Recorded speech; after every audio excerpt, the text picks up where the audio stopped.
Põe essa música aí que meus pacientes adoram ela. Bom? Põe essa música aí que meus pacientes adoram ela. Eu tô vendo que teus pacientes já entraram aí. Pronto. Tá aí. Vamos dar um pouquinho aí.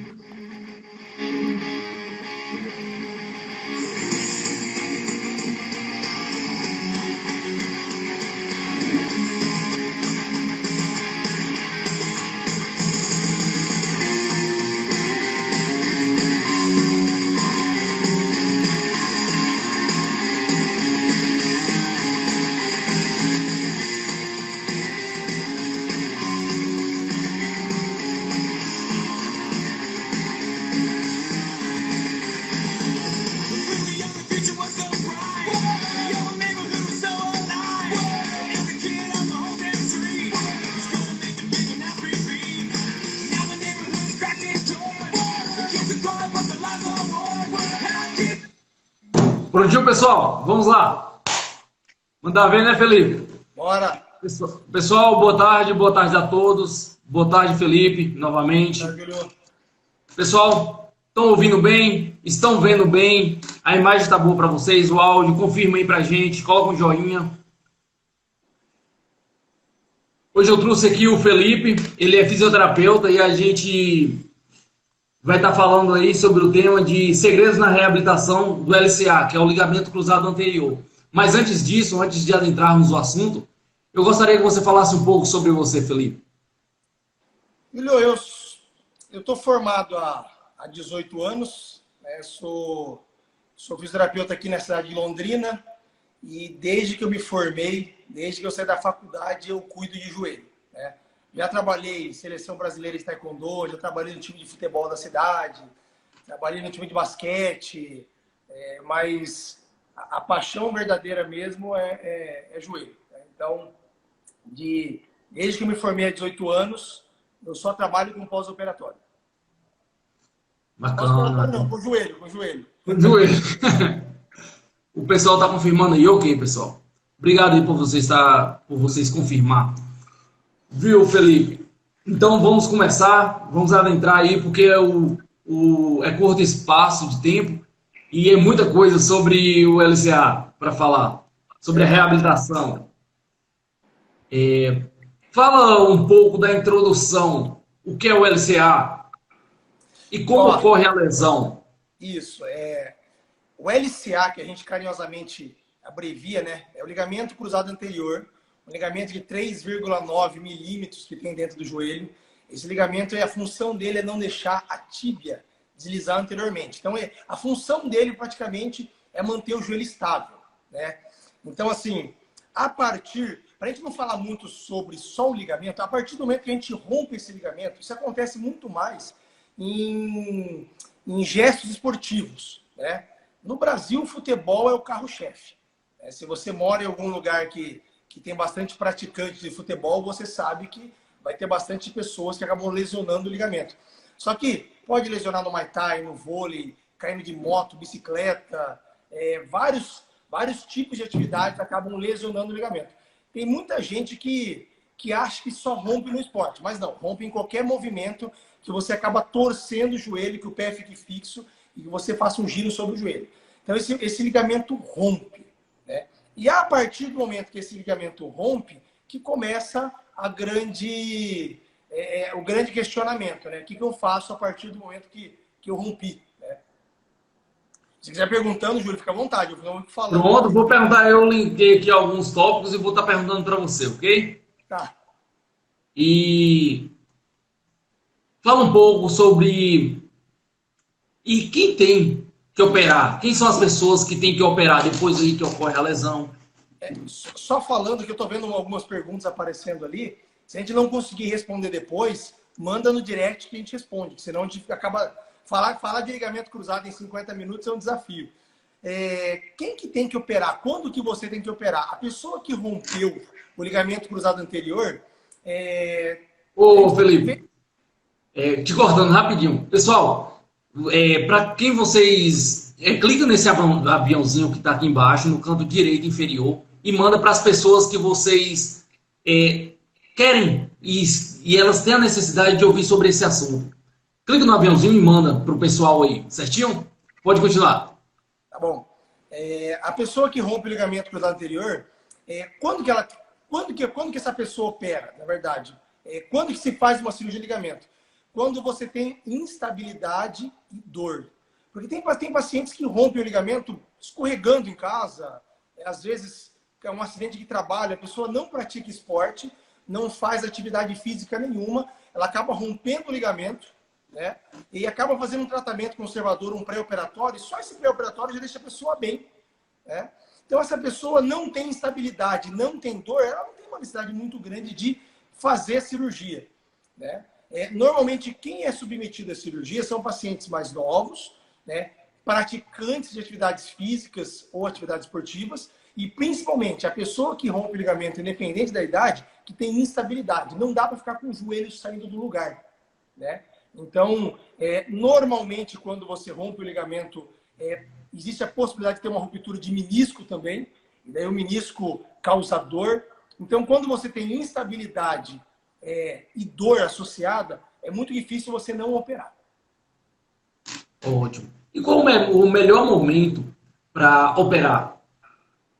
Bom, depois que você tem a lesão, depois que você se lesionou, a gente faz o seguinte, normalmente o médico faz os testes, os testes clínicos, os exames complementares, ressonância, esse tipo de coisa, e define que a pessoa tem uma lesão de ligamento. Ele manda para o fisioterapeuta, a gente é acostumado a fazer isso, para fazer um pré-operatório. Então, é muito legal quando você trabalha com um médico atualizado, que ele se importa com o pré-operatório, por quê? Porque ele só acaba operando o paciente quando o fisioterapeuta libera, né? Então, como que acontece essa liberação? Você vai trabalhar de 2 semanas até 12 semanas com o paciente, quanto tempo for necessário, na verdade, e você vai ter que ter um paciente com amplitude de movimento total, ou seja, flexionando e esticando o joelho por completo, não pode ter um déficit. A musculatura da coxa, né, o quadríceps, tem que estar ativo, né? Você não pode mandar o paciente para a cirurgia, ele não conseguindo contrair a musculatura direito. Paciente com edema controlado, preferencialmente sem dor. Na verdade, aquele paciente que você vai cuidar do pré-operatório dele, até o ponto que ele fala assim, Júlio, cara, eu tô tão bem que eu tô com vontade de não operar. Aí você sabe, opa, essa é a melhor hora, né? Se ele fala que ele tá bem assim, é porque não existe um déficit muito importante. Então essa é a hora de você encaminhar de volta para o ortopedista e liberar ele para a cirurgia. Ô, Felipe, e sobre essa cirurgia, o que você acha importante o fisioterapeuta saber? Cara, tudo. O fisioterapeuta que não sabe como é feita a cirurgia, o que acontece durante a cirurgia, como que é manipulada o tendão, o ligamento, tipo de enxerto, tipo de túnel, então tem muitos fatores que eu acho que é muito importante o fisioterapeuta, saber. Por exemplo, eu tenho 18 anos de formado. Eu já assisti presencialmente no centro cirúrgico 378 cirurgias de ligamento, né? Presencial. Então, eu peguei a época que se fazia cirurgia aberta, que o tendão Gold Standard, o padrão ouro do LCA, era o tendão patelar. Eu peguei a mudança no tendão dos flexores, né? Então, eu acompanhei toda a mudança cirúrgica e hoje, há alguns anos, né, já se tem definido como padrão ouro, que é a preferência de mais de 88% dos cirurgiões, que é fazer a cirurgia com o tendão dos flexores. Então, assim, o fisioterapeuta saber como é feito e o que pode e não pode ser feito em função do que foi feito na cirurgia, para mim é primordial. Então, assim, quem nunca assistiu presencialmente uma cirurgia tem que, no mínimo, assistir na internet, sabe? Preferencialmente, conversar com um médico, parceiro, alguma coisa, e estar visitando o centro cirúrgico de vez em quando. Bacana. E qual é a melhor forma de conduzir um PO de LCA usando os protocolos? Mas antes de você responder essa pergunta, tem uma pergunta aqui para você. Pode haver frouxidão ligamentar mesmo no PO? Se sim, a fisioterapia pode resolver a frouxidão? Posso responder isso durante a sequência aqui, que nós vamos ter essa parte lá. E sim, pode acontecer. Na verdade, não causar essa frouxidão é o grande segredo da reabilitação. Porque assim, duas coisas mudaram muito o meu jeito de atuar como fisioterapeuta. A primeira, logo no meu primeiro trimestre, foi começar a assistir cirurgia, né? Quando eu assisti a minha primeira cirurgia, no dia seguinte eu mudei 75% das minhas condutas. Quase tudo, né? Eu perdi o medo. Eu sabia o que podia e o que não podia ser feito. Então, assim, isso eu achei importantíssimo. Você falou em relação a como conduzir. Eu acho que uma outra coisa, ó, eu saio de 2003 e dou um pulo para 2012.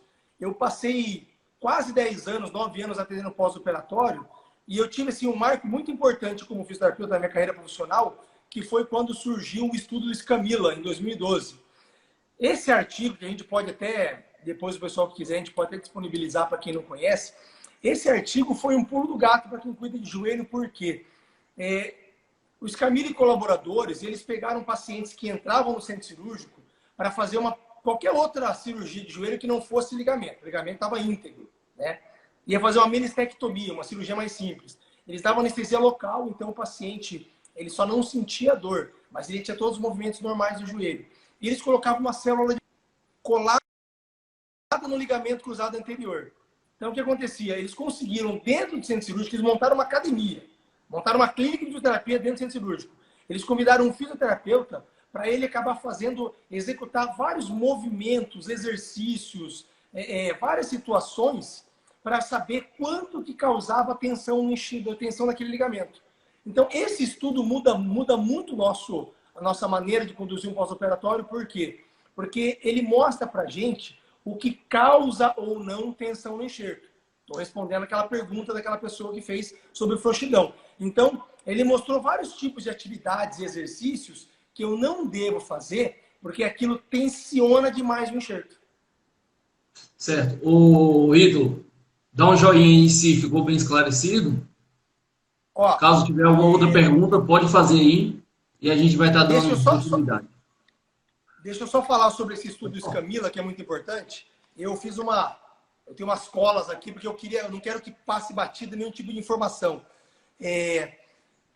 Eles descobriram que o ligamento rompe quando você consegue deformar o ligamento em 15% do tamanho dele. Esse artigo depois manda no direct aí, Thiago, que eu passo ele para você. Não dá tempo de colocar ele aqui, tá? Eu me perguntando do artigo.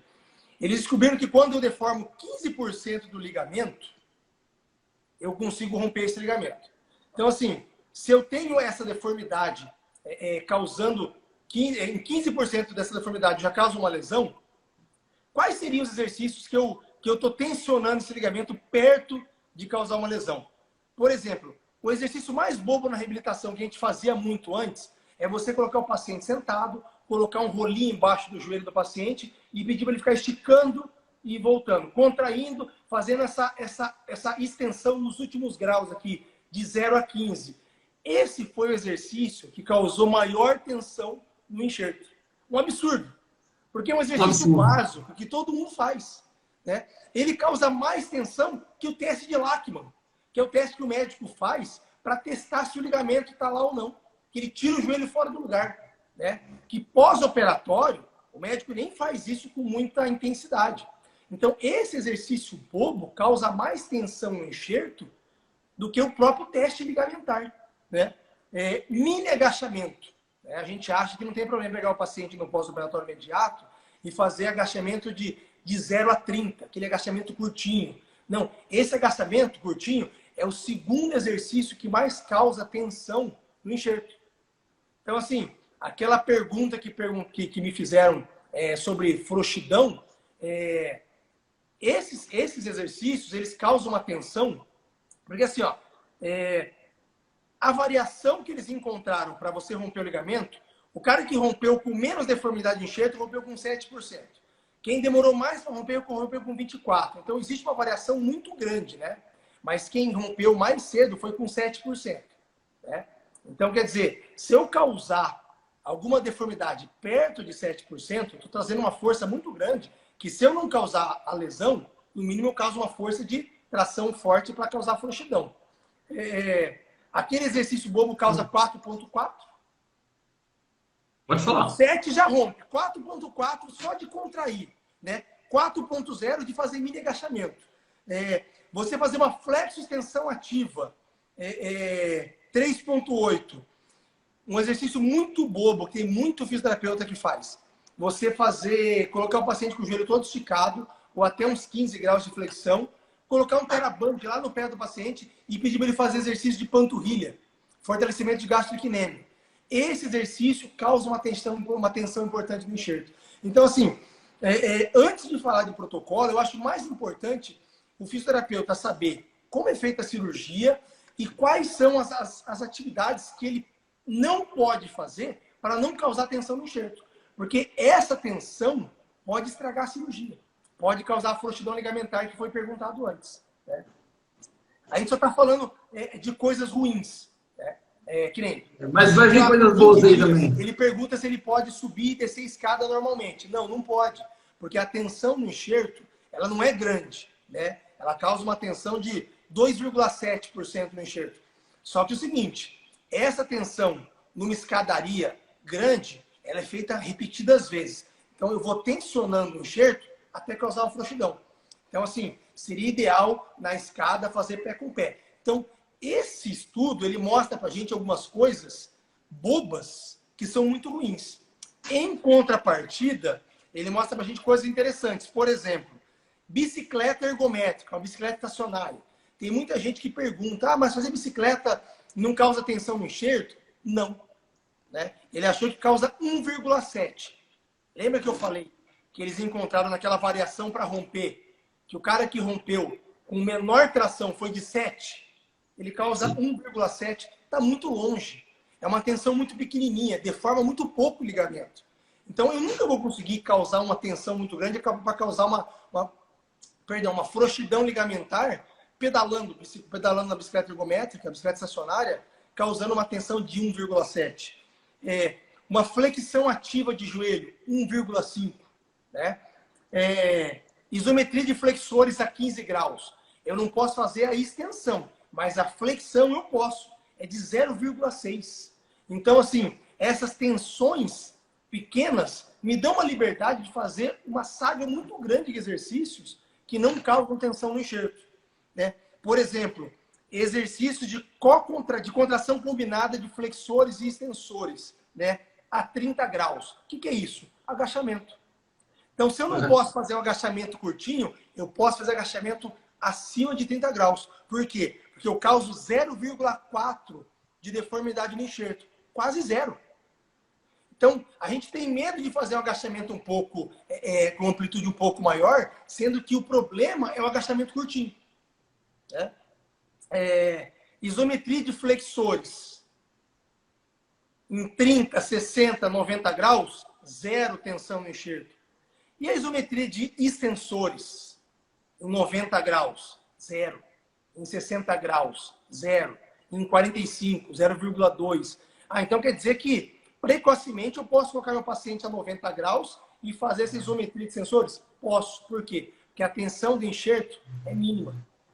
Você entendeu a grandeza de um estudo desse? Mostrando pra gente o que pode e o que não pode fazer? Então, assim, você sabendo isso, eu acho que te direciona muito mais do que simplesmente seguir um protocolo. Sim. Viu, Felipe? Pode falar. E aí tá... falando sobre... sobre a pergunta que você me fez do protocolo. A pergunta? Sobre a condução pós-operatória, né?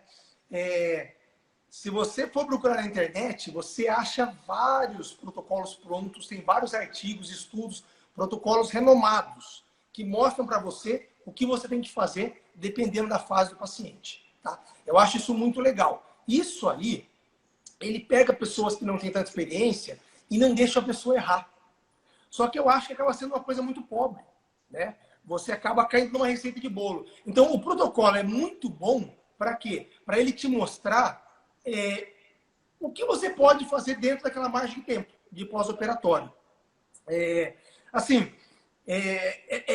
Chega até a ser um pouco de romantismo a gente falar de protocolo, porque é o seguinte, quando a gente pega um cara pós-operado de ligamento cruzado, de LCA, nós somos um pouco assim, vendedores de promessa. O que significa isso? Tá lá o protocolo, do dia 1 até o dia 270, 9 meses. Vamos colocar da maneira correta hoje, né? 9 meses. Cara, você imagina eu falar assim, não, Júlio, você rompeu, te prometo que você vai estar voltando a jogar bola com 9 meses. Cara, eu não posso prometer isso. Entendeu? Eu não sei se eu vou te deixar apto, se você vai cumprir com tudo que tem que fazer. Verdade, não é só passar 9 meses. Então eu não posso vender essa promessa. Você entendeu? Então, assim, o médico, o fisioterapeuta que fala, não, eu vou te deixar apto a voltar a jogar bola, voltar a fazer suas atividades que você fazia antes em 7 meses, em 8 meses, em 9 meses. Como é que eu vou fazer isso? Eu estou vendendo uma coisa que eu acho que eu não vou entregar. Né? Então, o protocolo, ele mostra para você alguns marcos, mas ele tem coisas importantes a serem cumpridas dentro desses marcos, você entendeu? Sim. Viu? O pessoal que está entrando aí, sejam todos bem-vindos. E a gente está falando hoje aqui sobre segredos na reabilitação do LCA. Esse aí é Felipe Fumê, fisioterapeuta. Tati, olá para o pessoal que está entrando. Boa Clique tarde, no aviãozinho aí, envia para os colegas. Pode falar, Felipe. A gente fala de protocolo. Tem muita gente que fala, mas esse tipo de lesão é simples, né? Rompeu o ligamento, e isso já é simples. Como é que você fala uma cirurgia, uma lesão, uma reabilitação que só 2/3 dos pacientes voltam às atividades que faziam antes? 1/3 não volta. Como é que pode ser simples isso? Se você falar na tua avaliação médica, né, ou antes do paciente operar, 33% dos pacientes não conseguem voltar a fazer o que faziam antes. Você acha que você não assusta o paciente? Muito. Assusta muito. Muito. O pessoal fala de jogador profissional, né? 95% dos jogadores profissionais voltam a campo. Voltam a campo. Só que se você, num acompanhamento de 40 meses, ao final de 40 meses, só 55% se mantém em alto nível. 45% era titular, virou reserva, mudou para clube pequeno, foi da Série A para a Série B, foi para algum lugar onde o futebol é menos importante, foi para a China, Série B da China, foi para Emirados Árabes, Estados Unidos. Então, assim, dentro do futebol profissional, que os caras ganham dinheiro, fazem físio 7 dias da semana, 2 vezes por dia, tem cara que não volta. 45% às vezes não voltam no nível, a nível profissional. Então, assim, a gente não pode considerar nunca esse tipo de cirurgia uma cirurgia simples. Por quê? Porque ela tem um baixo retorno, se você for pensar. 66% voltam às atividades normais de antes da cirurgia. É legal quando você está nesse 66%. Porque quando você está nos outros 33%, aí é horrível. Muito, hein? Viu, Felipe? O pessoal falou aqui, se não der tempo, a gente fazer a outra live. Abrir novamente outra live. Vocês tinham? Tá boa. E a minha pergunta para você é, por que a taxa de retorno ao esporte ela é baixa? Cara, sendo o mais sincero possível, porque ou o fisioterapeuta errou na reabilitação ou o paciente não reabilitou direito. Ponto. Claro, eu tive uma fratura associada, eu perdi 70% do meu menisco, eu fiz 2 ligamentos. Claro que tem pessoas que têm vários tipos de lesão associadas, mas na maioria das vezes, quando você não reabilita da maneira correta, a grande responsável, assim, a não reabilitação correta é a grande responsável por essa baixa taxa de retorno, né? Então, assim, se até atleta profissional que tem todo o respaldo de um clube grande, não vou nem falar o nome de clube grande, né? Tem gente que acha que tem clube que é grande. Não vamos entrar nessa discussão. Vai ser uma longa discussão se for entrar. Tem que tirar os comentários aí. Você imagina alguém que faz físio 2, 3 vezes por semana, né? Alguém que começou a fazer físio de forma tardia. Então, assim, você começar e terminar fazendo tudo o que tem que ser feito, para mim, eu acho que é o grande caminho. Eu até vou convidar quem estiver assistindo a live, ou quem for assistir depois da gravação, se tiver com um caderno, se tiver com uma folha sulfite aí, eu vou mostrar para vocês um negócio que eu acho que é o grande segredo de um pós-operatório. Eu não sei se vai estar do jeito correto, mas isso aqui eu chamo de linha do tempo da reabilitação. Tá correto? Pessoal, isso aí é incrível. Eu tinha já vinha conversando com o Felipe, eu tinha visto ele com o Gabriel Leão, o doutor Gabriel Leão, numa outra live. E aí que tá. Ele falou sobre essa reabilitação. É incrível. Quem tiver papel e caneta, pega, porque vai ser Ó, muito. Vai agregar bastante. se puder acompanhar, faz o seguinte, ó. Deixa eu colocar aqui, ó. Deixa eu baixar um pouquinho aqui, ó. Vou ficar assim, certo? Faça uma linha reta, onde no começo você vai colocar o número 1, simbolizando o primeiro dia, e lá no final você vai colocar o número 270, que equivale a 9 meses de pós-operatório. Ou seja, a gente vai sair do primeiro dia até o 270º dia, meu pai, no dia do número 270. Né? Então, essa aqui é a linha do tempo da tua reabilitação, certo? Ela dura 9 meses. Então, façam isso, que nós vamos explanar sobre isso agora, tá? Coloca lá só o número 1 e depois coloca o número 270, no começo ao fim. Que eu quero citar para vocês quais são os marcos importantes, dependendo do tempo aqui. Acho que deu tempo, né, Júlio? Viu? Vocês pegaram aí, pessoal? Papel, caneta na mão, anotaram? Ó, Ou se não, tira um print. Então, mais uma vez. Faz uma linha reta, coloca o número 1 no começo dessa linha e o número 270, que equivale a 9 meses de pós-operatório. E isso aqui é onde o paciente começa e isso aqui é onde ele termina. E eu vou citar para vocês quais são os marcos importantes da reabilitação. Sobe um pouquinho, Felipe, mais para cima. Aí, ótimo. Ótimo. Certo? Prontinho, certinho. Essa Pode diva aí é patrocinadora, viu? Agora que eu... Oi? Patrocinadora aqui, ó. Sim, ó. Coisa boa. É o seguinte, ó. Eu vou baixar um pouco Pode aqui. falar. Então, para quem fez, eu vou deixar do meu lado para eu seguir a minha linha da reabilitação aqui. Aqui é o seguinte, ó. Fisioterapia baseada em evidências é muito bonito a gente falar. Todo mundo defende, fala. Não, fisioterapia baseada em evidências é muito legal. É difícil fazer. É difícil você colocar todas aquelas evidências na tua reabilitação no teu dia a dia. Porque é muito mais fácil você fazer o que é mais fácil. Normalmente, o que é baseado em evidências, ele dificulta o teu dia a dia, só que ele facilita a tua reabilitação. Né? Então, por exemplo, aí, ó, no dia 1, certo? Na linha do tempo de vocês, o dia 1. O que começa o dia 1? É o primeiro dia da físio. Normalmente ele vai acontecer ali com 24 ou 48 horas de pós-operatório. O que é importante nesse dia? Avaliação.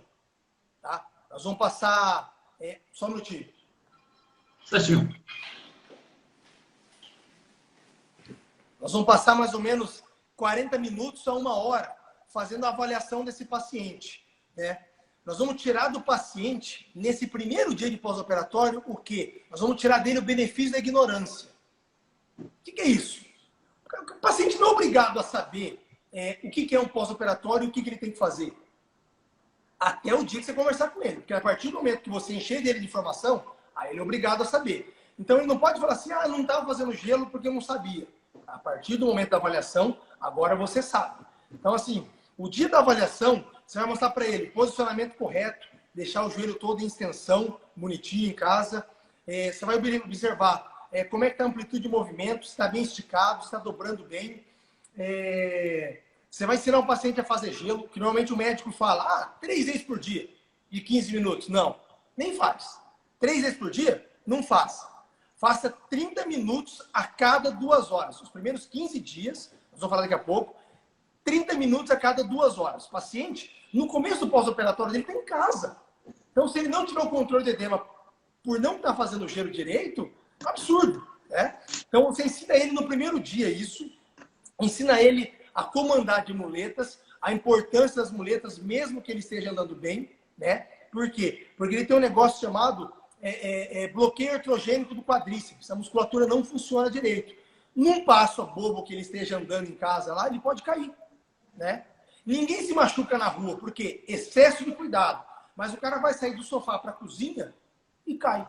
Os caras perdem cirurgia dentro de casa, indo no banheiro. Por quê? Porque, tô dentro de casa, vou ficar sem muleta. Então, assim, tudo isso, no primeiro dia, você derruba em cima do paciente um monte de informações. mas gaste 40 minutos, 1 hora. Não adianta você querer falar em 15 minutinhos, que ele é leigo, ele não vai absorver tudo isso, né?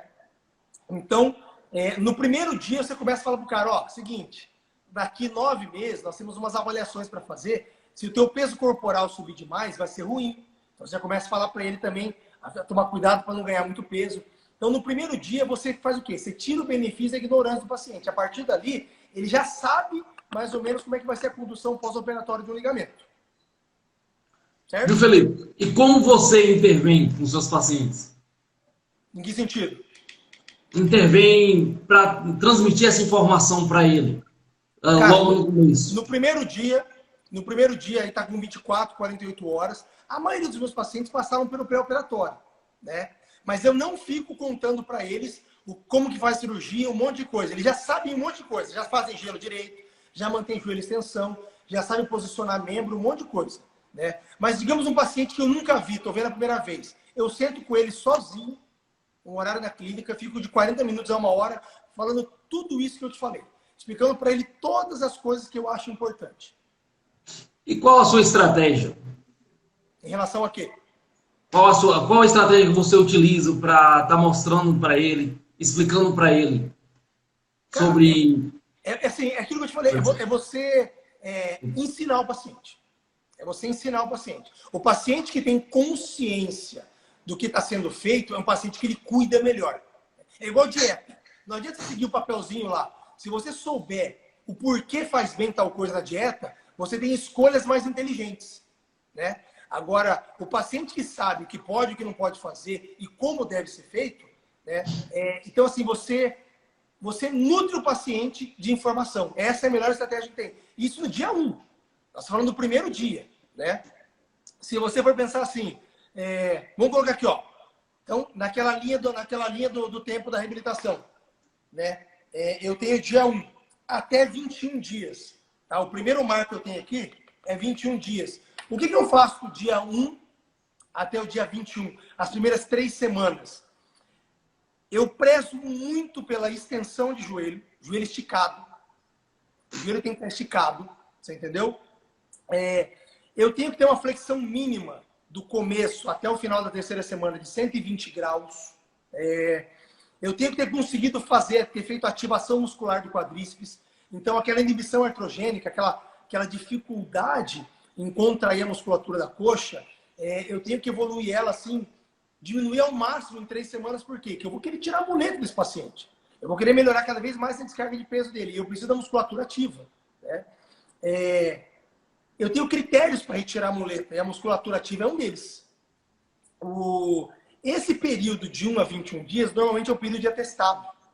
É onde o paciente, que às vezes vai voltar a trabalhar com 15, 20 dias, é onde o paciente está em casa. Então, o paciente é obrigado, cara, a cuidar de forma intensa do paciente, do joelho dele. Você entendeu? Então, assim, ó, por exemplo, uma das coisas que eu considero mais importante, a extensão. A gente até conversou sobre isso antes. Sim, inclusive eu ia te perguntar por que é tão importante o ganho de extensão logo nos primeiros dias. Cara, porque assim, ó, no começo você interpreta que o teu joelho é como se fosse uma calçada de cimento que você acabou de fazer. Enquanto o cimento está mole, você manipula ele do jeito que você quiser. A partir do momento que esse cimento seca, ele vai endurecendo. Então, assim, o teu joelho, nas primeiras 3 semanas, ele está bem flexível. Eu consigo ganhar extensão de uma maneira mais fácil. Eu faço a manutenção da extensão. Agora, se eu chego lá no final do primeiro mês e eu tô com o joelho inflexo, um joelho que não estica, cara, isso vai me dar um trabalho do tamanho do mundo. Depois eu respondo, Felipe. Senão, é na sequência, já vou falar para você. Então, assim, a extensão no começo ela é primordial, né? Então, o paciente manter o membro em extensão total logo no começo, na fisio em casa, é importantíssimo. Aí, se eu não estou conseguindo extensão total, você tem que entrar nessas primeiras semanas com estratégias para ganhar essa extensão total, né? Alongamento forçado, tem um monte de manobras, né? Se a gente ficar falando cada uma aqui, a gente não consegue falar tudo. Quem tiver dúvida, manda nos stories, que depois a gente responde no direct lá. Então, assim, por exemplo, nas primeiras 3 semanas, quando eu começo bicicleta, cara, fez 90 graus, fez 90 graus livre, pedalou, entendeu? Quanto mais cedo esse paciente pedalar, melhor. eu tenho mais mobilidade articular, né? Sem causar tensão no enxerto. Então, assim, tem muitas coisas que você começa a evoluir já nas primeiras semanas. Tem gente que cuida como se fosse um cristal. Não, você sabendo aonde você pode forçar ou não, é o grande X da questão. Por exemplo, o exercício de ostra para abdutores e rotadores externos. Nossa, mas está muito cedo. Não, porque lá na frente eu não quero meu paciente fazendo valgo de joelho. Então, quanto mais cedo eu conseguir fortalecer abdutores e rotadores externos para brigar contra o movimento de valgo lá na frente, que é um dos mecanismos de lesão, melhor. Então, às vezes o paciente não tem flexão o suficiente para fazer aquele exercício de ostra, faz com o joelho esticado, faz isometria. A partir do momento que eu tenho lá na segunda, terceira semana, que eu tenho uns 110 graus de flexão, aí eu faço com ele dobrado, entendeu? Então, assim, as primeiras 3 semanas, de forma intensa, indo todo dia na tua clínica, fazendo a reabilitação. Então, dentro da linha do tempo, nós saímos do dia 1 ao dia 21, né? No dia 21, quais são os marcos que eu considero importante? Quando eu completo 3 semanas de pós-operatório, eu tenho um paciente meu que está com quadríceps ativo já, né? Ou perto disso, sem muletas, voltando a trabalhar, tendo já algumas atividades da vida diária já estabelecidas na vida dele. Às vezes eu estou trabalhando, eu estou a estudar, está dirigindo já. Então, assim, a partir de 3 semanas, é o período que eu espero. Por exemplo, cirurgia que foi usado o tendão dos flexores. Eu espero 3 semanas para fazer a contração isométrica de adutores e flexores. Né? Eu não faço isso antes de 3 semanas, por quê? Porque eu posso causar uma dor. Se você imaginar que uma lesão, que a retirada do enxerto para fazer a cirurgia dos flexores, ela é comparada a uma lesão muscular grau 3. Olha o tamanho do rombo que ficou lá atrás. Né? Eu estou falando dos flexores porque é mais comum. Né? Tem vários enxertos que podem ser tirados. Pode ser tirado do tendão patelar, da frente do joelho, mas vamos falar do mais comum. Então eu espero 3 semanas para começar a usar esses enxertos a nível de estar começando a cuidar deles. Com 3 semanas eu passo da propriocepção do exercício... fugiu a palavra... do exercício do treino sensório motor básico para o mais avançado, já começa em pranchas de propriocepção bipodal, lateral, com controle e tudo. Então, assim, 21 dias é um marco importante. O paciente tem que chegar bem. Ele não pode, do dia 1 até o dia 21, ter muito altos e baixos, ter que fazer punção, edema, dor. Não, ele tem que ir melhorando até o dia 21. Chegou no dia 21, eu continuo com essa melhora. Até chegar no dia 30, né? Na linha do tempo. Outro marco importante, dia 30, 30º dia. Por que esse dia é importante? Porque eu vou responder a pergunta do Felipe ali. É onde eu começo os exercícios em cadeia cinética aberta de extensão. Aquele estudo do Camila me mostra que se eu fizer de 90 a 45 graus, a tensão no enxerto é praticamente zero. Sobre os ângulos de proteção, já que você já entrou em cadeia cinética aberta, fechado, qual a angulação, os ângulos de proteção? Então, com 30 dias. Por que fazer cadeia cinética aberta de 90 a 45? Porque o estudo mostra pra gente, né, que nesses ângulos, não sendo nos últimos ângulos de extensão, a tensão no enxerto é quase zero. Eu não posso fazer extensão total. Então eu paro em isometria, eu faço de forma isométrica, né, até 45 graus, de 90 a 45. Seja isometria na máquina extensora, ou seja, na eletroestimulação. Eu amarro o paciente a 90 graus e durante a eletroestimulação eu peço para ele fazer força, não passando de 45, 60 graus ali. Na cadeira extensora eu uso bilateral. Na eletroestimulação eu já começo com exercícios unilaterais. Né? Nós estamos falando de cadeia cinética aberta e de cadeia cinética fechada. Mesma coisa, o estudo mostra para a gente que os graus finais de extensão são ruins. Então, de 0 a 30, nada. Então, vou fazer um agachamento. Né? Eu começo esse agachamento a partir de 30 dias. Eu faço isometria entre 45 e 90 graus. Né? Então, assim, a partir de 30 dias, o paciente que evoluiu bem, ele me dá a liberdade de começar a dar um torque maior na musculatura dele, com exercício de cadeia cinética aberta e com exercício de agachamento. Ok, tem outra pergunta aqui. Pode falar. A cirurgia usando enxerto do... Peraí, sumiu. A cirurgia usando o enxerto do tendão extensor dificulta um pouco no ganho de extensão? Não extensão.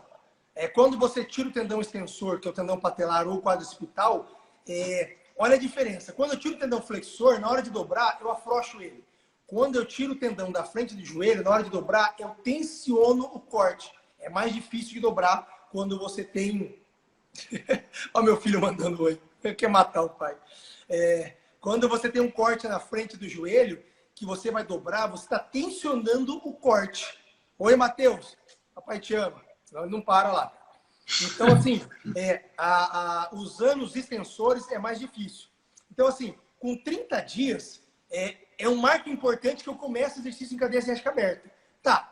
E quando eu bato em 45 dias, que é o nosso próximo marco aqui, ó. Você viu quantos marcos? E não deu nem um mês e meio ainda?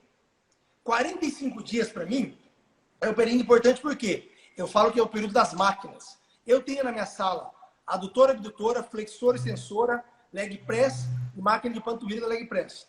Então, assim, adutora e abdutora eu começo com 30 dias. Mas a flexora bilateral, leg press bilateral e panturrilha bilateral, eu só começo com 45 dias. Lembra que nós falamos da panturrilha, aquele exercício bobo de borracha, Sim. que pode causar tensão no enxerto? Então, 6 semanas depois, eu já estou tranquilo. Eu já posso fazer extensão no leg press bilateral. Você entendeu? Então, assim, você respeitando a cicatrização, respeitando o tempo de cada coisa, na sua linha da reabilitação, fica tudo mais fácil, certo? Então, aqui, em 45 dias, eu não faço mais limite de flexores, já estou fazendo a máquina flexora, cadeira doutora, leg press bilateral, tríceps sural na máquina. Então, assim, eu tenho uma evolução e é onde eu começo a fazer os steps também de subida e descida. Eu tenho uma deformação do enxerto muito pequena para exercício de step controlado, né? Então, você esperar 45 dias, deu 6 semanas, você está num período de segurança muito grande para conseguir trabalhar subida e descida de degrau. Às vezes o paciente vai falar assim, mas eu já estou subindo e descendo degrau em casa. Tudo bem, mas não de forma como exercício, não de forma para trabalhar a contração concêntrica, né? Primeiro descendo para trás, depois descendo anteriormente. Então, assim, 45 dias, a gente dá um up na sua conduta, né? De 45 dias, a gente passa quase um mês inteiro trabalhando o quê? Esse desenvolvimento muscular. Então, aqui, ó, de 45, eu pulo para 75. Pô, 75 dias, falta 15 dias para dar 3 meses. Tudo de ruim que pode acontecer, acontece nesse período. Por quê? Com 45 dias, começa aquela fase de necrose avascular do enxerto. Felipe, o que é isso? Aquele tendão que foi tirado da tua coxa, da tua perna, e foi colocado dentro do seu joelho, que agora é seu ligamento, ele começa a apodrecer. Tem pacientes que você fala isso, o cara abre o olho desse tamanho. Tipo, né? Como assim começa a apodrecer? Sim. Né? Você entra numa fase de necrose avascular do enxerto. Nessa fase de 45 dias é muito legal. Eu faço o quê? Tem uma coisa que para mim mudou a participação dos meus pacientes na reabilitação. Você faz uma palestra com os seus pacientes, seja para 1, para 2, para 20. Você senta num dia à noite, fora da fisioterapia, senta com eles, senta num círculo. Fala, vamos falar sobre... Sustou, né, cara? Vamos falar sobre ligamento cruzado anterior? Vamos. Então, quem está com 45 a 110 dias aqui? Todo mundo vai estar nessa fase. Você espertamente convidou o pessoal dessa fase para a palestra. Então, a Carla falou que assustei aqui já. A Carla é minha paciente, depois eu falo com ela. Deixa ela assustada aí. Okay.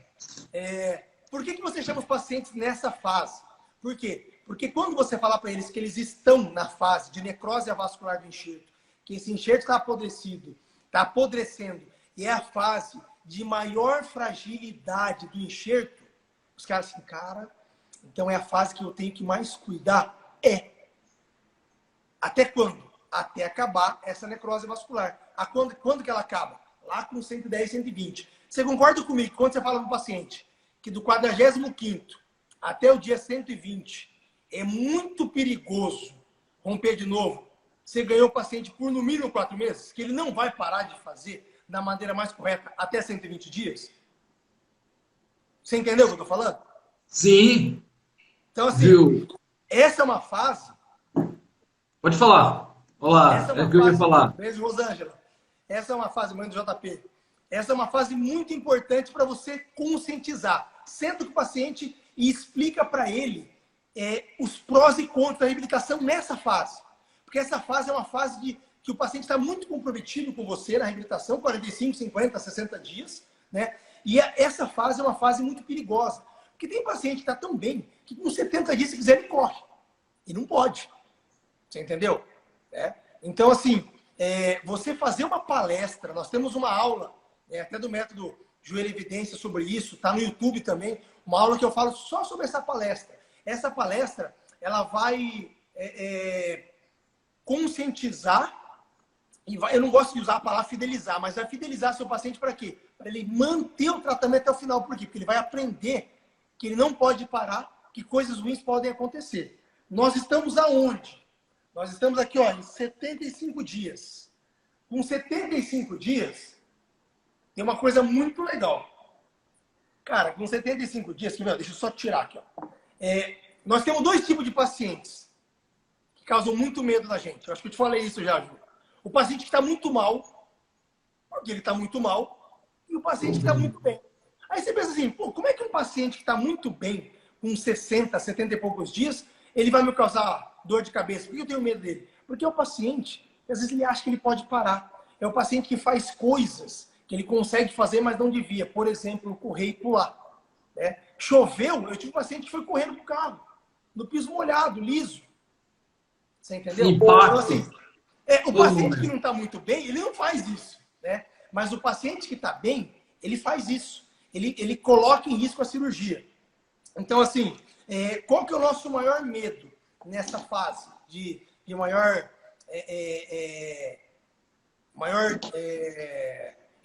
menor resistência do enxerto? Causar a frouxidão. É uma fase complicadíssima. Então, assim, com 75 dias, eu começo uma fase de exercícios funcionais controlados. Por exemplo, o trote curto e acelerado da cama elástica. Meus pacientes estão fazendo exercício da cama elástica desde o primeiro dia de pós-operatório, mas numa intensidade bem baixa. E com 75 dias eu começo a aumentar. Já começa a aparecer um trote com coordenação de membro inferior e superior. Começo a fazer agachamento que eu estava fazendo em isometria. Eu começo a fazer uma amplitude diferente.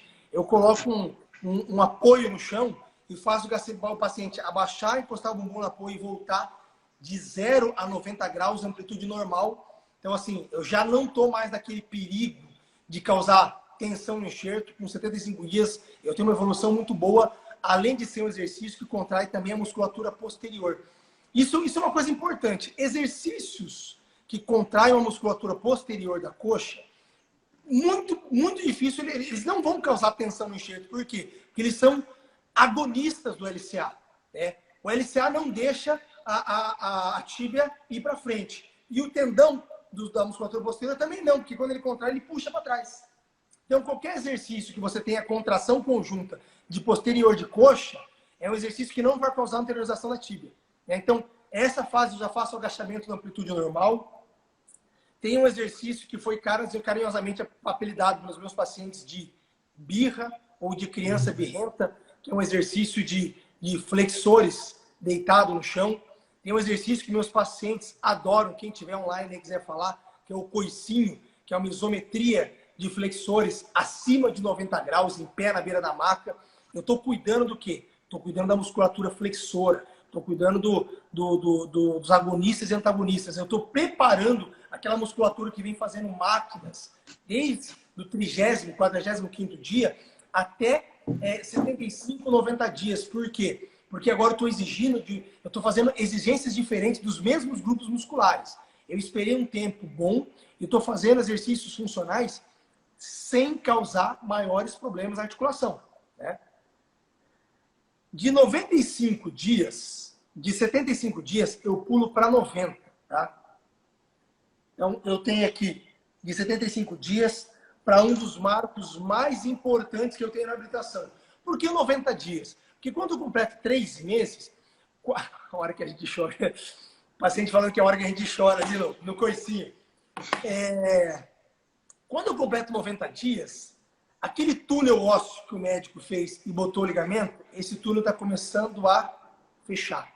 Então eu já não tenho mais a chance de afrouxar ou escapar isso do lugar. Você concorda que o túnel ósseo fechando, o ligamento não sai mais do lugar? Não sai. Então, isso começa a acontecer a partir de 90 dias. Então, entre 90 e 120 dias é um período importantíssimo. Por quê? Porque é um retorno médico onde o médico vai ver se está tudo bem, se a musculatura está boa, se ele tem uma flexão e extensão total, se está tudo correndo bem, se está fazendo a reabilitação certinha. É onde ele vai testar teu joelho pela primeira vez, fazendo alguns testes de maneira mais brusca. Pode falar, Júlio. Quero te perguntar sobre a ligamentização. O que é e quando acontece? Legal. Eu vou deixar em parênteses a tua pergunta, porque eu estou chegando nela. Pronto. Então, quando entre 90 e 120 dias, que é de 3 para 4 meses, o médico faz o pivô shift, o teste para tentar tirar o joelho do lugar. Ele já dá mais ênfase na gaveta anterior. E se estiver tudo bem, ele manda de volta para a físio e continua a reabilitação. Então, de 90 a 120, de 90 dias até 120 dias, eu começo com exercícios funcionais que começam a exigir um pouquinho mais da articulação do paciente, né? Então, eu começo com deslocamentos laterais curtos, até deslocamentos frontais curtos. Eu começo com, já tenho a máquina extensora fazendo o movimento completo. Até 90 dias eu mantenho, né, aquele angulação de proteção. Deu 90 dias, o túnel fechou, meu ligamento não escapa mais. Movimento normal, musculação sem restrição nenhuma. É onde eu começo a fazer o fortalecimento unilateral, isso é muito importante. Isso aí foi a vivência clínica que me mostrou. Quanto mais cedo você conseguir colocar o fortalecimento só da perna da cirurgia, não só da perna da cirurgia, mas ele feito de forma isolada, as pernas, a tua evolução é muito maior. Por quê? O paciente que fazia o leg press com 100 quilos, ele descobre que na não operada ele levanta 70, na operada ele levanta 20. Ele fala, pô, mas eu levantava 100. Eu levantava 100 não, a compensação da não operada era muito maior. Na flexora, na extensora, no leg press, na panturrilha. Então, com 90 dias eu começo a fazer de forma unilateral. Então, assim, eu começo a exigir do paciente de 90 a 120 dias algumas coisas que ele até assusta, né? Eu mantenho todo aquele fortalecimento muscular, aquele monte de coisa, mas eu vou exigindo muito dele. Por quê? Porque quando chega em 120 dias, cara, chegar em 120 dias bem é o que todo paciente de pós-operatório de ligamento cruzado quer.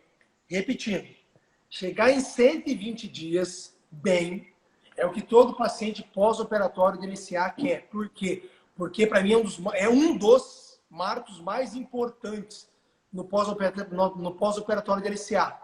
Por quê? Porque com 120 dias eu tenho túnel fechado e eu já tenho uma liberdade para... Eu estou há um mês fazendo exercícios funcionais com uma intensidade um pouco maior. Já desenvolvi bem a musculatura fazendo de forma unilateral, certo?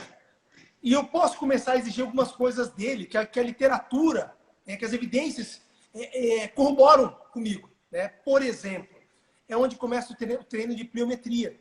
É onde eu posso começar a fazer os treinos de saltos bipodais. A gente sempre começa bipodal e evoluindo depois para unipodais. Mas 120 dias é onde eu posso começar a correr. Essa parte da corrida é muito interessante. Eu não posso começar a correr porque eu tenho 120 dias. Você entendeu? O que eu fiz do meu primeiro dia até 120 dias é o que determina se eu posso correr ou não. Quer falar, Ju? Não, pode. Não. Pode falar. Pelo seguinte. É por causa, os critérios. Falta 3 minutinhos, na verdade 2 minutos e meio. A live finalizando, o pessoal já dá o recado. A live finalizando aqui. Vou abrir novamente outra live e você dá continuidade, tá bom? Então nós vamos parar nisso. Quais são os critérios que você utiliza para liberar um paciente para correr? Você entendeu? Com 120 dias, ele tem que estar executando os exercícios funcionais que você passa para ele desde 75 dias, né, de maneira satisfatória. Ele tem que ter completado os 120 dias. Então, tempo faz parte, mas não é primordial. Ele tem que estar executando exercícios de maneira satisfatória. Ele tem que ter no mínimo 70% de força da perna operada em comparação à outra. Ele tem que ter flexão e extensão completa, ausência de dor e edema. Esses são os critérios que eu utilizo para liberar um paciente com 120 dias para correr. Se o cara chegar super bem, mas faz um mês que ele não vem e não está realizando as atividades funcionais, não corre. Ele tem que me mostrar que funcionalmente vai estar tudo ok. Por quê? Porque eu não posso ter a surpresa de aparecer uma banda iliotibial, de aparecer valgo de joelho durante as atividades e que me causar uma tensão em tendão patelar, uma dor anterior no joelho, não. Tudo isso eu já vi do 75º até o dia 120. Então, esse marco é muito importante. Júlio, você quer? Ó, os critérios que você utiliza para liberar para a corrida? Só dando uma revisãozinha aqui. Nós saímos do primeiro dia e nós paramos no dia 120, do 4º mês de pós-operatório. A gente terminou a outra live, meu Deus, vai falar, né? Falando sobre quais são os critérios que a gente usa para liberação da corrida. Eu falei, 70% de força muscular do membro operado em comparação ao outro membro, extensão completa, flexão completa, ausência de dor, ausência de edema. Muito importante, a execução correta dos exercícios funcionais que a gente vem passando no decorrer da reabilitação. O pessoal está entrando aí, então eu estou falando a mesma coisa dos critérios para alta, para corrida, né? Então, cara, essa hora é muito engraçado. Tem o professor Powers, ele falou uma frase no curso dele que eu fiz, né, um dos caras mais importantes em relação, o fisioterapeuta mais importante que trabalha com corrida, que ele fala: you have to be fit to run, not to run to be fit. Cara, se você não estiver bem, você não pode correr. Não adianta você querer começar a correr para aí ficar bem, porque a corrida é uma atividade né, lateral, a batida de pé, às vezes está com o peso corporal inteiro num membro só, que na hora que o membro operado bater no chão, ele tem que estar suportando, ele tem que ser capaz de suportar a carga total do teu corpo. Né? Tem a questão da gravidade, os impactos. Se for para a descida, na subida, tem muita coisa. Né? Então, assim, não adianta você querer correr para ficar bem. Você, na verdade, tem que estar bem para correr. Eu acho que vou dar continuidade, tranquilo já, né? Pode ficar à vontade. Então tá. Então, aí, assim, quais os critérios que você utiliza para liberar para a corrida? Isso, já falei. Aí é o seguinte, 120 dias é um marco importante porque eu falo que quem gosta de treinar chega no céu. Porque ele ia fazendo um monte de coisinha, louco para fazer alguma coisa, chegou em 120 dias. Cara, a partir daqui, a tua fisioterapia mudou. Agora ela faz isso aqui, ó. É aquela bendita, aquela curva ascendente que a gente tem escutado muito. Um muito grande. Agora, quem não gosta de treinar está no inferno. Por quê? Porque o nível de exercício físico aumenta muito. Você entendeu? Então, assim, essa hora que você percebe o seguinte: cada um tem o joelho que merece. Por que a gente usa essa frase, essa hora? Porque o cara que trabalhou certinho, chegou bem com 120 dias, ele consegue executar a maioria das coisas de maneira satisfatória. Agora, quem deu migué, quem não fez de maneira correta, chega nessa fase e sofre muito. Entendeu?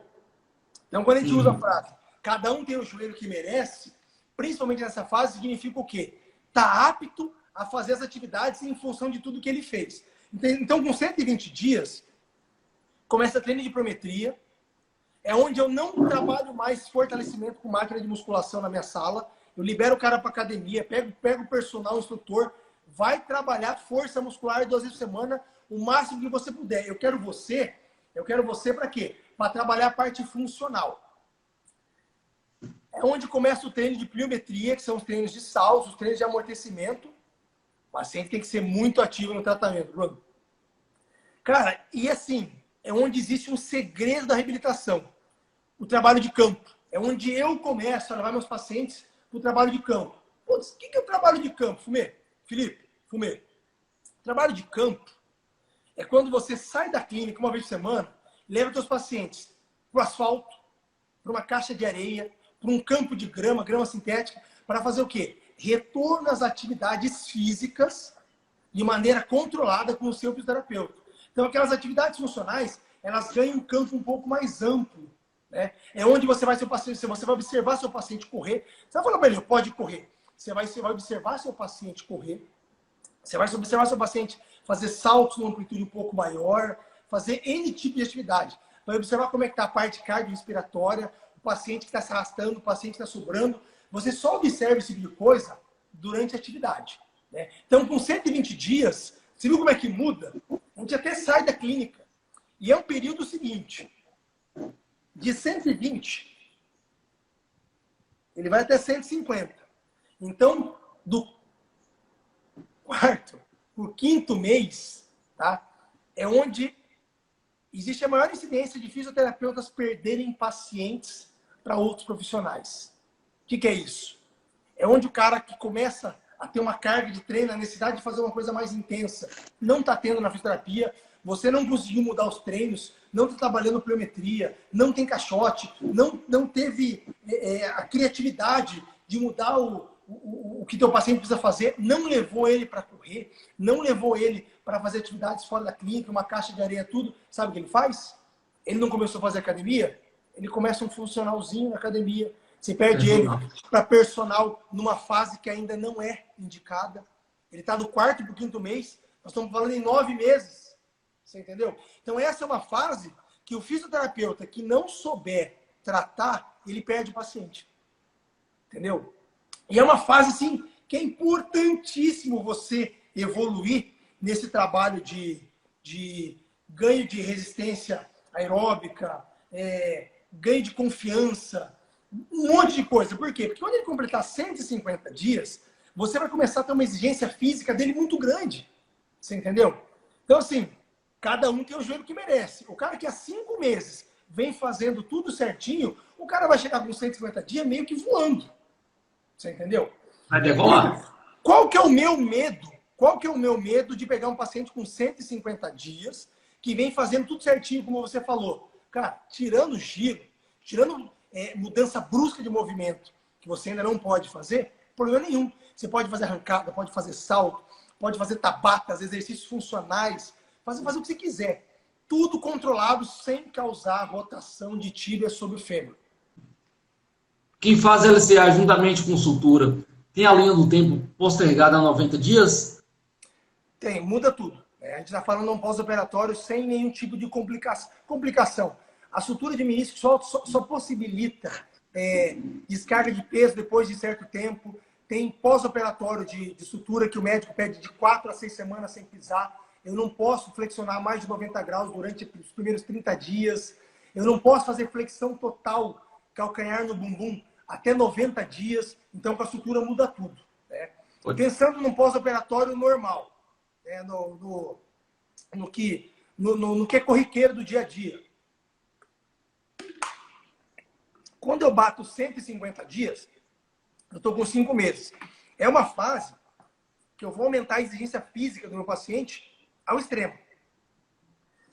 Quantas vezes por semana? Primeiros 30 dias, todos os dias. A partir do 30º dia de pós-operatório, 3 vezes por semana eu vejo o paciente. Quando eu faço campo, 2 vezes na clínica, 1 vez no campo. Ou na rua, né? Então, o treino de corrida, os treinos funcionais, o treino de pliometria, até o 5º mês eles vão aumentando muito a exigência deles. Por quê? Porque eu vou chegar no 180. No penúltimo marco. O que... Vai falar. A minha pergunta aí depois quais são os critérios que você utiliza para a alta? Vai ser aqui, ó. Vai ser no 190 ou 200? Vai ser nos 270. 270. 9 meses. Então, assim, ó, 180 dias. Eu vim trabalhando meu paciente, lapidando tudo. Com 180 dias, ele vai no médico. Né? Ele vai no médico e ele faz a avaliação com o médico. O médico vê que ele está super bem. Antigamente, costumava-se dar alta do paciente com 180 dias. Com 6 meses. Muitos médicos, às vezes, que não são tão atualizados em relação à reabilitação, ainda fazem isso. Só que com 6 meses, eu nem trabalhei giro no meu paciente ainda. Eu não fiz o movimento de pivô. Eu não expus ele ao movimento que pode romper o ligamento. Então, Só que como é que eu vou... Desculpa te cortar. Muitos pacientes, eles vão pelo que o médico fala. Ah, Eles, deu X dias, você está liberado, pronto. mas a importância daquela palestra lá com 45 dias é você explicar exatamente isso. Lá no primeiro dia, ou lá no 40º, quando você conversa com o paciente, o que ele fica sabendo? Que é com 9 meses. Ah, mas por que com 9 meses? Porque os estudos mostram que quem fica do 6º ao 9º mês, a cada mês que ele posterga o retorno à atividade física, ele diminui em 50% a chance de uma nova lesão, ou chance de uma relesão. Então, assim, trabalhar do 6º ao 9º mês é uma segurança muito grande para o paciente e para o fisioterapeuta. Viável, certinho. Então, assim, 180 dias. Vou responder uma pergunta que você fez. Felipe, o que é ligamentização? Quando o médico faz a cirurgia, ele tira os tendões da tua perna, faz uma trança, faz um enxerto e coloca lá dentro, fixa com parafuso, quando eu boto aqui, beleza. Eu fiz o ligamento cruzado anterior. Só que aquilo é um tendão. E como é que funciona o tendão no teu corpo? Ele sai do músculo e liga no osso. Ele sai do osso, perdão, e se liga no músculo, enfim, né? Então, ele tem as propriedades específicas de um tendão. A partir do momento que você coloca ele dentro do joelho, ele começa a interpretar que o quê? Que ele tem que ter as propriedades de um ligamento. E quais são as propriedades do ligamento? Ele liga osso com osso. Então, ele demora 6 meses para perder as propriedades de um tendão e passar a ter as propriedades de um ligamento. Ele vai ser encapsulado, ele vai ser revascularizado. Então, esse processo de ligamentização demora 6 meses. Então, assim, antes de 6 meses, ninguém vai de alta. Por quê? Porque nem a ligamentização terminou, né? Então, quando isso acaba, a maioria das vezes, né? A maior parte da ligamentização. Tem estudos que falam que demora um pouco mais. Mas quando isso acaba, deu 6 meses, tem paciente que vai de alta. Mas por que eu não vou de alta? Porque a partir dali, eu começo a fazer o quê? Eu começo a introduzir bicicleta ergométrica. Eu prefiro ela horizontal, que é mais fácil para o paciente pós-operatório sentar e pedalar. Depois de 30 dias, eles fazem qualquer uma. Pergunta do Nadson. A partir de 6 meses, aqueles exercícios em campo que eu estava fazendo, aquelas atividades de retorno às atividades físicas, elas começam a entrar no retorno às atividades esportivas. Júlio, o que você joga? Futebol. Vamos para um campo simular movimentos funcionais, exercícios físicos de um jogo de futebol. Vamos bater na bola, vamos fazer varada brusca, fazer arrancada, mudança brusca de direção, giro, um monte de coisa, salto, cair no pé só, um monte de coisa. Ah, mas eu não jogo só bola, eu jogo rugby. Beleza. Vai lá derrubar teu fisioterapeuta. Tem que taclear ele. Eu jogo tênis. Temos que ir para uma quadra. Eu jogo basquete. Vamos lá fazer umas bandejas. Cara, você tem que levar teu paciente e começar a introduzir gestos esportivos para o esporte dele. Né? Eu tenho um paciente que está assistindo que joga futebol americano e rugby. Vai chegar, essa é a pior hora, entendeu? Você tem que estar com o teu paciente e ele ficar te derrubando lá. Mas você tem que começar a dar para o seu paciente gestos esportivos do esporte específico dele. Isso é a partir do 6º mês. Ó, o Thiago aí, é você mesmo. Isso aí é a partir do 6º mês. Você só pode fazer isso. Então, assim, não dá para ir de alta com 6 meses. Você não passou por nada disso. Né? Então, o que nós vamos fazer? Nós vamos começar a colocar o paciente nesse tipo de coisa a partir do 6º, 7º, 8º e 9º mês. Então, nós vamos evoluindo cada vez mais isso, né? Então, assim, essa alta médica, ele tem com 6 meses. Hoje, os médicos, ele pede assim, então tá, lá no 9º mês, quando o fisioterapeuta fizer a tua avaliação e você for de alta, você volta aqui. Isso é sensacional. Quando o médico fala isso no paciente, faça a avaliação de alta do fisioterapeuta e volta aqui. Vai jogar, Carla. Deus quiser. Vôlei. Quando o médico fala, vai lá, faça a tua avaliação com o fisioterapeuta e volta para te dar alta, é a coisa mais sensata que o médico pode fazer. Entendeu? É um cara atualizado. Por quê? Porque ele está tendo critério. Se você não tiver critério para liberar um paciente, você está sendo muito irresponsável. Então, por exemplo, a partir do 6º, 7º, 8º, 9º mês, eu tenho a liberdade de colocar o joelho do paciente à prova, seja na clínica ou seja no campo, seja na rua, enfim. Colocar à prova é passar por situações, Júlio, vai vendo as perguntas aí, depois a gente responde. Bom, É passar por situações que você pode expor o joelho a um entorse. Você não conta o paciente isso, entendeu? Mas você só faz isso com quem você sabe que está bem. E evoluir isso até o 9º mês. Aí eu vou responder aquela pergunta tua que eu guardei no parênteses lá. Beleza. Eu saí do dia 1 até 270 dias. Beleza, cheguei. 270 dias, 9 meses, estou de alta, tchau. Não. Não é só. Não é, o tempo, né? O tempo, ele é um dos critérios.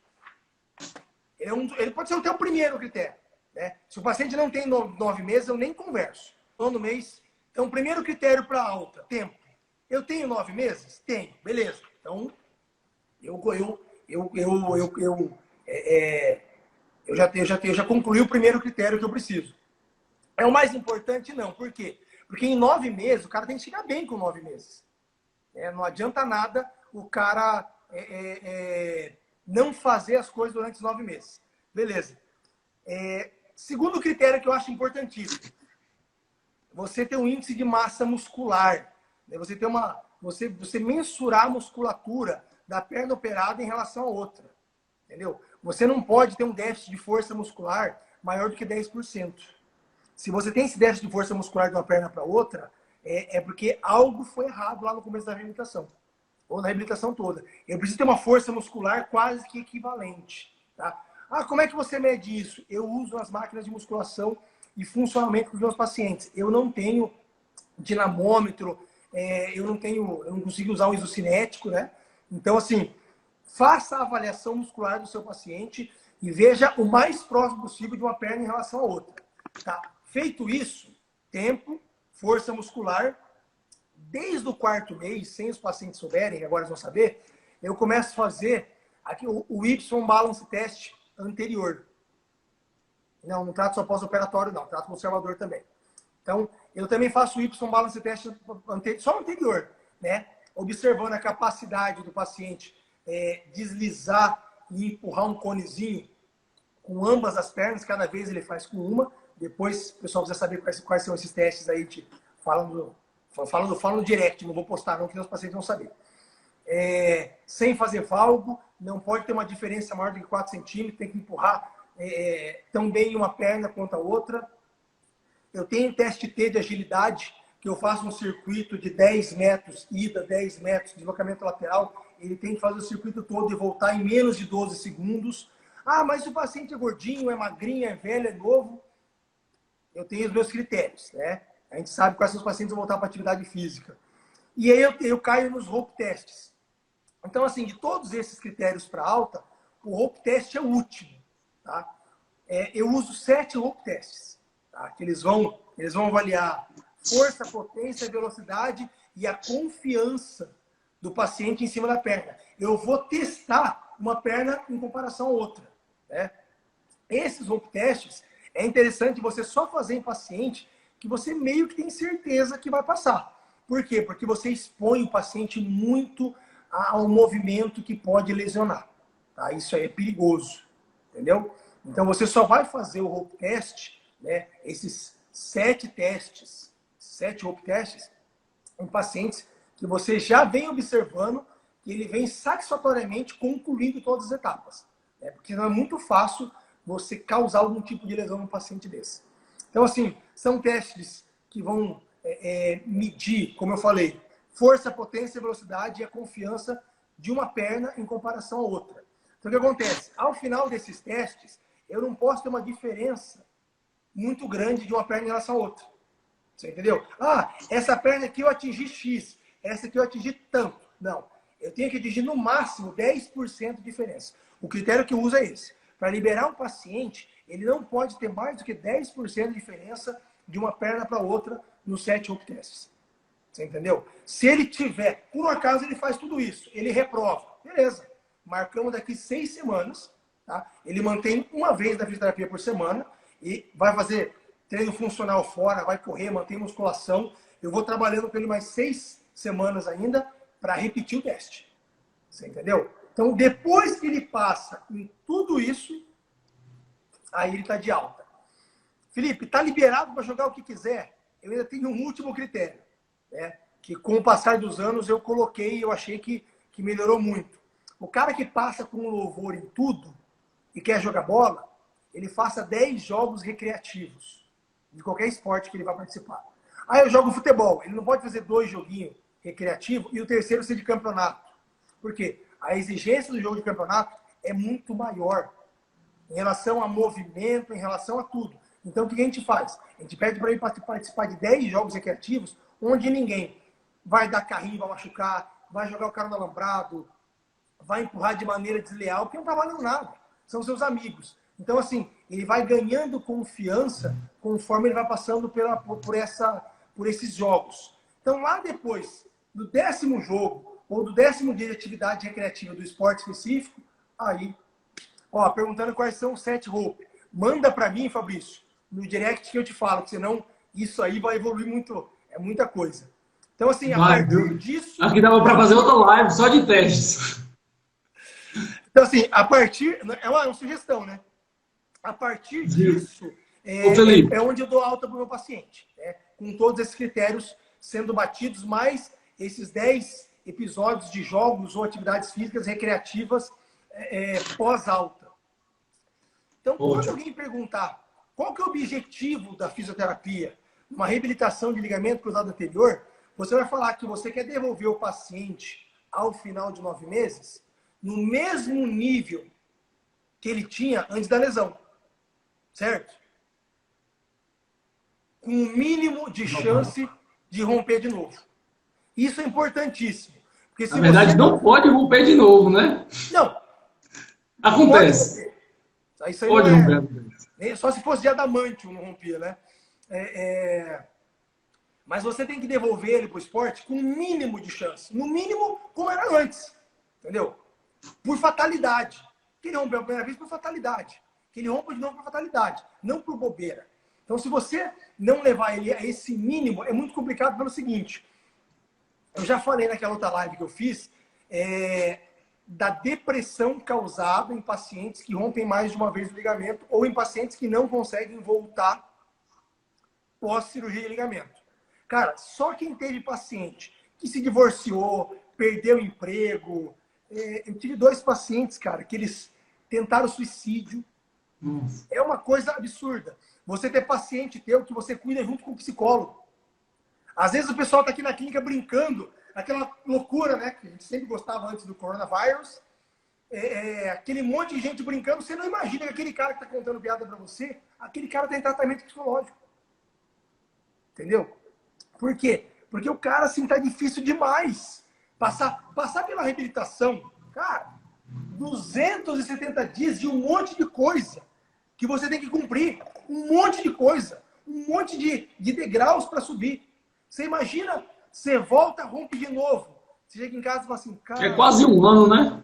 Vou ter que fazer tudo de novo. Então, assim, é muito frequente pacientes entrarem em depressão e nem conseguirem fazer a segunda reabilitação. Então, assim, para todo paciente, para todo fisioterapeuta, eu falo, faça bem feito uma vez só. 2 vezes um ano, Thiago. Faça bem feito uma vez só. Porque ter que fazer a segunda vez é cruel. Tem um documentário, um esporte espetacular, é só procurar no YouTube, depressão e atletas profissionais. Vai aparecer 10 minutos de atletas falando sobre depressão. Tirando o cicinho que foi bebida, o resto vai aparecer tudo atleta que rompeu 2 vezes ligamento cruzado. Entendeu? Então, olha a dificuldade que é. Ô, Felipe, perguntou aí, qual a sua opinião sobre fortalecimento com oclusão vascular parcial? Sensacional se você tiver os recursos.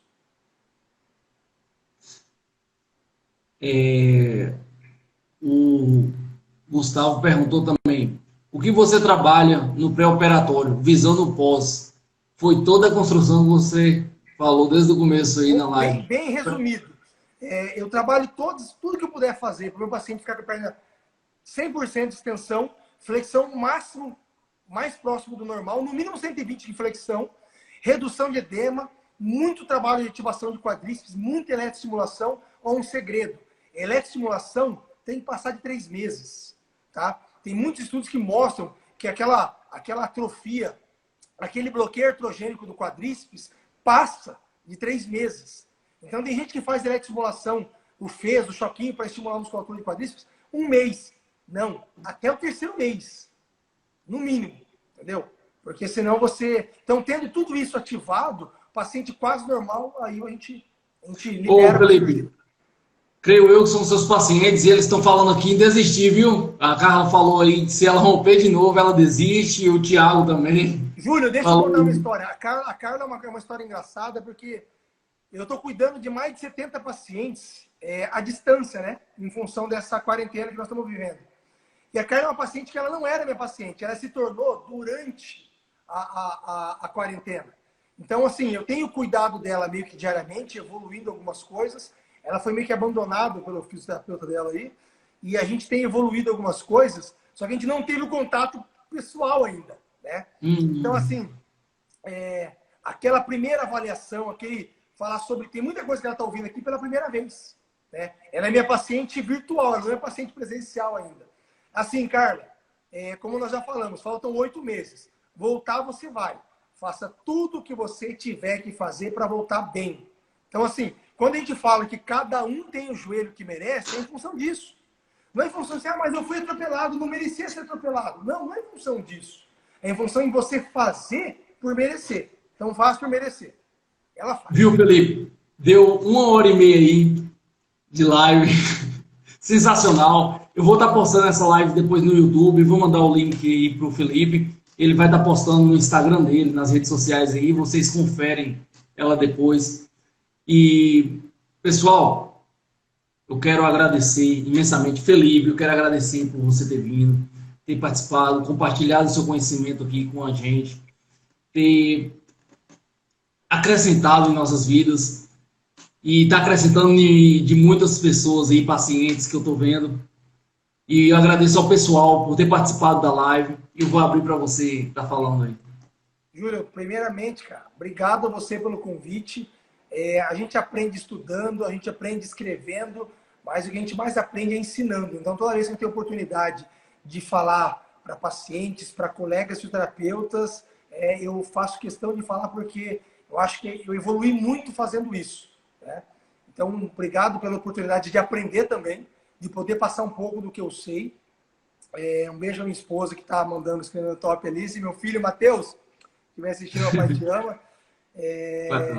Obrigado a todos os pacientes, amigos e fisioterapeutas que estão assistindo. Quem tiver alguma dúvida, quem precisar de alguma coisa, me chama no direct, eu converso numa boa. Eu andei ficando sem telefone por causa do acidente aí, mas o Instagram eu não deixei de responder. Façam isso aqui. Linha do tempo da reabilitação, seja para menisco, LCA, LCP, menistectomia, sutura de menisco. Saibam aonde vocês começar, aonde vocês vão começar, aonde vocês vão terminar. Vocês têm que saber isso aí. Vocês não podem ir atendendo. A pior coisa que um fisioterapeuta pode fazer é empurrando com a barriga. Sabe? Nesse momento da linha do tempo aí, nesse momento você mostrou a linha do tempo. Desde o momento do começo que você começou a falar tudo aí sobre o LCA, sobre a reabilitação, creio que muitos fisioterapeutas aqui tiveram insights bem bacana e que logo já vai estar aplicando aí. Ótimo. Se o pessoal precisar de mais algum tipo de informação, manda para você, manda para mim, a gente vai conversando, vai falando. Eu encaminho e é isso, Felipe. São profissionais como você que me faz ter a vontade cada vez mais de estar procurando, de estar me aperfeiçoando cada dia mais. Muito obrigado pela sua presença. Júlio, pessoal, obrigado a você mais uma vez pelo convite, cara. E desculpa, viu? Desculpa o tempo excedido aí, cara, que joelho, que a gente começa a falar, a gente vai embora, né? Como é que é a palestra que você fez de 3 horas? 3 horas de palestra. Bacana, show de bola. Viu? Forte abraço, meu querido. Forte abraço, pessoal. Se cuidem, tenham uma ótima noite. Forte abraço, que Deus ilumine e abençoe a todos vocês. Tchau, tchau. Boa noite, com Deus. Beijo no coração de todos. Fiquem em casa. E fiquem em casa. Nós. Abraço.